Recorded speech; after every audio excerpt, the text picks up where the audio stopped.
میرا سوال social media سے ریلیٹڈ ہے کہ اب اس کا صحیح یوز ریئل لائف میں کامن آدمی کے لیے کیا غلطیاں ہم ایز اے کامن مسلمان کرتے ہیں اس میں، اور اس سے انفلوئنس بھی ہوتے ہیں، اس کو کیسے اپنے ان چیزوں کو کنٹرول کیا جائے یا سمجھا جائے، especially with the changing world.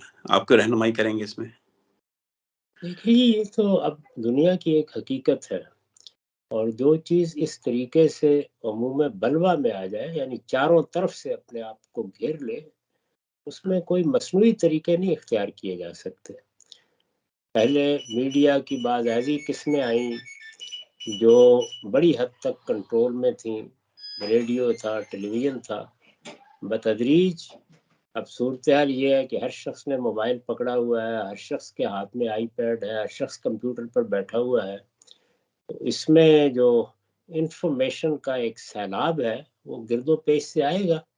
اس طوفان میں بیٹھ کر آپ یہ تو نہیں کر سکتے کہ کوئی جزیرہ بنا لیں.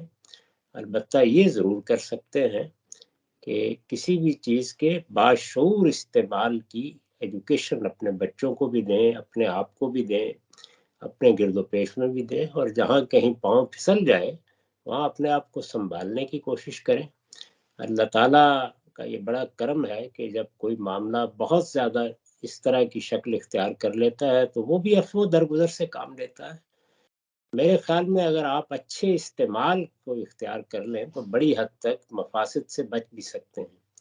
ابھی دیکھیے کہ یہی ذریعہ ہے جس سے دین بھی پہنچ رہا ہے، جس سے اعلیٰ اخلاقی اقدار بھی پہنچائے جا رہے ہیں، جس سے سیاسی شعور بھی پیدا کیا جا رہا ہے، جس سے سماجی معاملات، عمرانی معاملات میں بھی لوگوں کی رہنمائی ہو رہی ہے. بہت غیر معمولی چیزیں بھی، اس سے اچھی چیزیں بھی آپ حاصل کر سکتے ہیں. اپنے آپ کو اچھائی کی طرف مائل کرنے کی صحیح کرنی چاہیے. جس طرح دنیا میں اس سے پہلے امتحان کی بہت سی صورتیں رہی ہیں، یہ بھی ایک امتحان ہے جس میں اللہ تعالیٰ نے اس آخری زمانے میں لوگوں کو ڈال دیا ہے. تو آپ اس سے فرار حاصل نہیں کر سکتے، اس کے اندر ہی سے اپنے لیے راہ نکالیے.